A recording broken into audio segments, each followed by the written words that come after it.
Okay, I'm Charles Siegel, and I'm interviewing my mother, Rochelle Josephowitz Siegel, about her experiences in Europe in the 20s and 30s, and how they escaped from Europe in 39. So I guess the first question is, you were born in Berlin, though your parents came from Lithuania, and how did the family come to go to Berlin? The family left Lithuania for two reasons. There was a famine in Lithuania, and my father had an opportunity to further his business in Germany. His business was wholesale trading of chemicals, and he had connections in Berlin. So how long were you in Berlin? I was 6 years old when we left in 1930. So what I remember of Berlin is not very much. I remember the big house that we lived in. My brother Sam experienced extreme anti-Semitism when he went to school in Berlin, where the teacher was really vicious and anti-Semitic. And so then your father, my grandfather's decision to take the family to Switzerland to move to Lausanne, why did he make that decision? Anti-Semitism in Germany became more overt. He could do his business in Switzerland just as easily. But it was a very happy childhood in Switzerland. Loved the mountains and Yeah. all the opportunities for skiing, and very wonderful life. Well, of course, when as a Except, child, except for the cloud of fear. We were always aware that Hitler could invade Switzerland, or that the Swiss government could revoke our residence permit.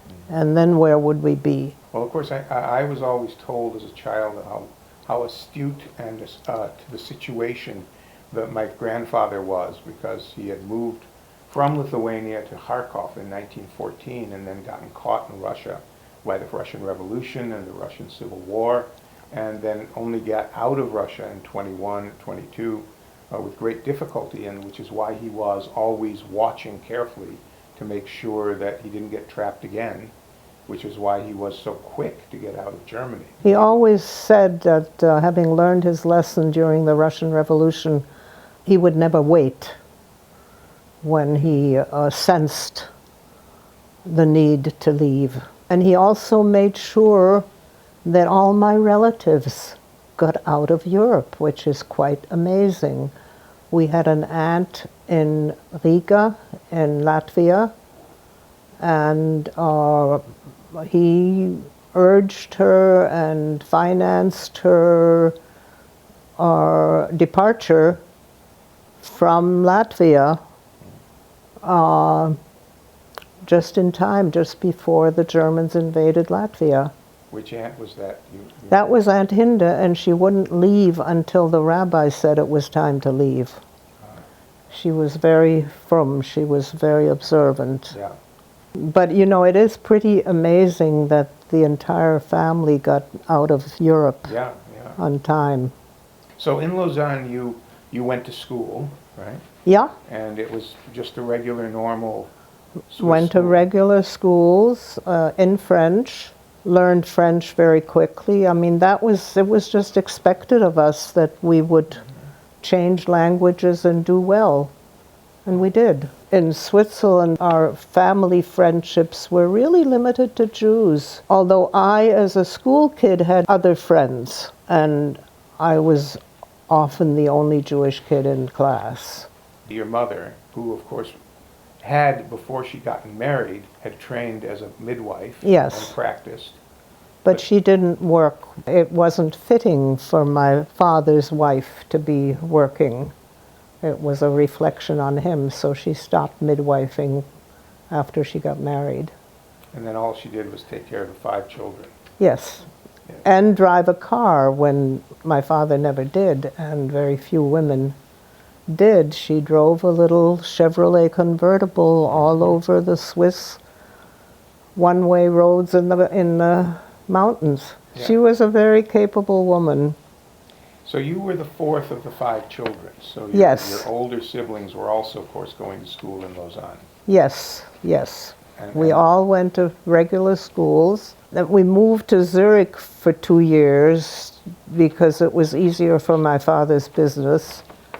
And again, switching languages, and I actually learned Schweizerdeutsch, which is a old German variation, very localized. The Schweizerdeutsch in Zurich was not like the Schweizerdeutsch in Bern.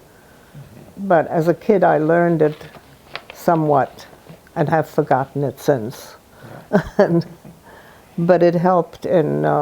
So the only anti-Semitism that I encountered in school was from a teacher in Zurich who slapped my face because of something he had misunderstood that I had done and called me a dirty Jew. This was around 36, right? Yeah. We left Europe in 39. Right. So you were like 11 and 12. Yeah. So what schooling do you remember? What schooling David and Sam and Rose were doing in Zurich, or? Well, David got as far as taking the Matura, which is the exam that they gave at the end of high school. Right. And he did a year at ETH, the Eidgenössische Technische Hochschule in Zurich, which is the equivalent of MIT in Switzerland. So my 2 brothers, David and Sam, were sent to the United States a year before we went in 1938, and David was able to get into MIT. Sam went to RPI, Rensselaer Polytech. Yeah, Sam recently told me the story of that too, that the Boston friend who came to visit and tried to convince your father to leave for the United States, and he said no, he had too many business connections still in Europe, but at least send the boys to college. And so they went to Boston, and they both went to an interview at MIT, and they accepted David on the spot. But Sam was only 16, and they told him that he would have to wait for a year. And again, these are sort of stories that are both about what an extraordinary, accomplished family, how they were able to solve these problems, but also to realize the problems and the weight of decisions that were thrust upon young people at that time. So Sam had a friend who was at RPI that he had known at school in Switzerland. And so he put himself on the train. Bus. He didn't want to wait for a year to get into MIT. And this must have been in August, right? It would have to be in the summer and he went to RPI and he presented his papers, and they said, yeah, okay, we'll take you right now. So he started RPI at the age of 16. Yeah, when you think about what kids go through today to apply for colleges and Yeah. how parents are involved, and this is both the colleges and their admission policies Right. were easier in some ways, but in our case, the parents weren't involved at all. The Yeah. parents didn't know anything about American colleges. One other thing, by the way, just to go back for a moment, when you mentioned the school, the institution that David was at, that you actually, because of these travels about, you can speak French and German and English, all without a trace of foreign accent, right? And a bit of Hebrew. And a bit of Hebrew. Yeah, quite a fortunate byproduct of a lot of unfortunate events. Yeah, I did have a facility, I don't have it anymore, for absorbing languages very easily, and I'm very grateful for that. And I was utterly surprised and not unhappy, but disappointed at the fact that my children didn't inherit that ability. Yeah. Although your French is not bad, but it certainly isn't this ability to just absorb the language, which is much more natural for kids in Europe than Americans. Maybe we can talk a little more about those couple of years in Lausanne before you left. Yeah, yeah. I know you've talked about how difficult things were for the family then. Sam and David were at university in the United States, your older brothers. Your older sister was at Sorbonne. Right. It was before the war, and the fear of the Nazis invading Switzerland was always there. I spent one summer in a boarding school for Jewish girls, and I remember there was a girl from Turkey who was desperately looking for a visa. Jewish kids and Jewish people were trying to get out of Europe. But then actually with the Anschluss, and when Germany did invade Austria, your grandparents Oh, were that in was Vienna. traumatic. Yeah. My grandfather and his wife they lived in Vienna, and Germany invaded Austria. And I remember this very, I don't know what to say, very intense telephone conversation between my father and his father in Vienna, urging him to take the next train out and come to Switzerland. Just leave everything and come. And it was very wise advice, because the Germans really got after the Jews immediately when they came into Vienna. So my grandparents arrived in Zurich and lived in a tiny apartment, but they were safe. Yes, then the next question is how you managed to get out of Europe. The United States had quotas. They had limits on how many people could come from each country. And because so many Jews were fleeing out of Germany, the German quota was filled. We had Lithuanian passports.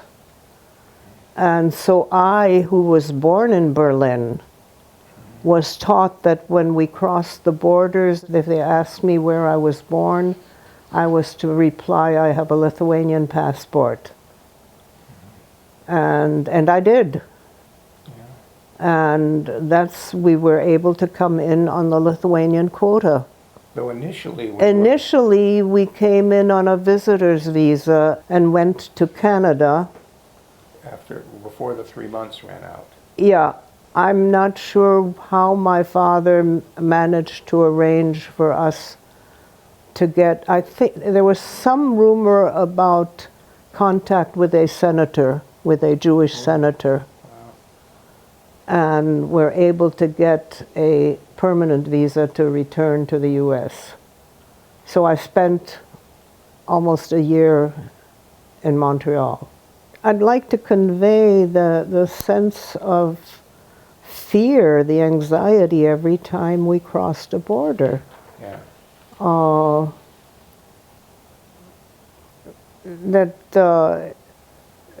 There was always the fear that something would happen. Yeah.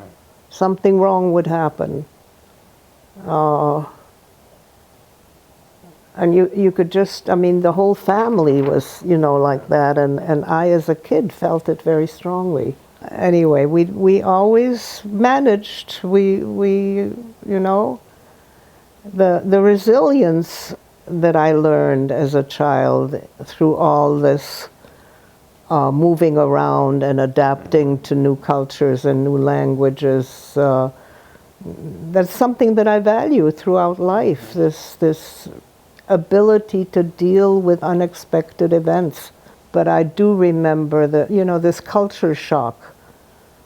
I was invited to after the game, after a football game, I was invited to a party. And I wore the wrong color because I had no idea. And the kids wouldn't believe that I didn't do it on purpose. But it's the kind of mistake that you do not knowing. Yeah. There's a question here about what message would you like to pass on to American students? And really, I think the basic message is to treat people with respect, people who are not like you. You know, not just avoid being anti-Semitic, and sometimes you don't even know you are. But if you treat others with respect, not just tolerance, because tolerance implies that you're better than they are, and you're just tolerating. But with real respect and curiosity. I mean, you can Google if you want information. But also, if you're approaching a person from another culture or another religion, ask permission. You know, do you mind telling me more about your religion? Do you mind if I ask you some questions? Or is it okay if we have a conversation about your culture? And make it a two-way conversation so that they can ask you. They may very well have questions about the American culture, or about your religion, or, you know, or tell me about Christianity. Tell me about, you know, do you go to church? Make it a two-way conversation. So, yeah, I think respect and curiosity are the key words that I would convey to people of other backgrounds, even if the other background is one of class, people who are richer or poorer than you. There's a lot of bias against lower class. I mean, even the word lower class. And there's bias against rich people too. So try to become aware of where these biases are and which of them you carry. And what these other people might know that you don't. That's right. That's right. And curiosity, I mean, you've got a lot to learn from them.